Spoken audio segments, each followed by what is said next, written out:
નમસ્કાર દર્શક મિત્રો, હું છું રૂપલ લુણીચિયા. સંપૂર્ણ ન્યૂઝમાં આપનું સ્વાગત છે. બનાસકાંઠાના ગઢ પોલીસ સ્ટેશન વિસ્તારમાંથી special operation group SOG Palanpur દ્વારા શંકાસ્પદ ઘી ભરેલું એક પિકઅપ ડાલું ઝડપી પાડવામાં આવ્યું છે. આ કાર્યવાહીમાં કુલ ₹19.72 લાખનો મુદ્દામાલ જપ્ત કરવામાં આવ્યો છે. એસઓજી ટીમને પેટ્રોલિંગ દરમિયાન બાતમી મળી હતી કે GJ36T 2274 નંબરનું એક પિકઅપ ડાલું શંકાસ્પદ ઘીના ડબ્બાને લઈને પસાર થવાનું છે. આ માહિતીના આધારે સામઢી મોટાવાસથી આસેડા જતા ડામર રોડ પર કેનાલ પાસે વોચ ગોઠવવામાં આવી હતી. બાતમીવાળું ડાલું આવતા તેને રોકવામાં આવ્યું હતું.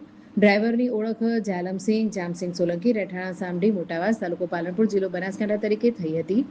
વાહનની તપાસ કરતા તેમાંથી અલગ અલગ બ્રાન્ડના 15 કિલોગ્રામના કુલ 176 ડબ્બા મળી આવ્યા હતા, જે શંકાસ્પદ ઘીના હોવાનું સામે આવ્યું છે. આ ઘીની કિંમત ₹16.72 લાખ આંકવામાં આવી છે. શંકાસ્પદ ઘી ઉપરાંત ઘીની હેરાફેરીમાં ઉપયોગમાં લેવાયેલા પિકઅપ ડાલા સહિત કુલ ₹19.72 લાખનો મુદ્દામાલ ભારતીય નાગરિક સુરક્ષા સંહિતા 2023ની કલમ 106(1) મુજબ કબજે લેવામાં આવ્યો છે. સમગ્ર મામલે ગઢ પોલીસ સ્ટેશનમાં કાયદેસરની કાર્યવાહી હાથ ધરવામાં આવી છે.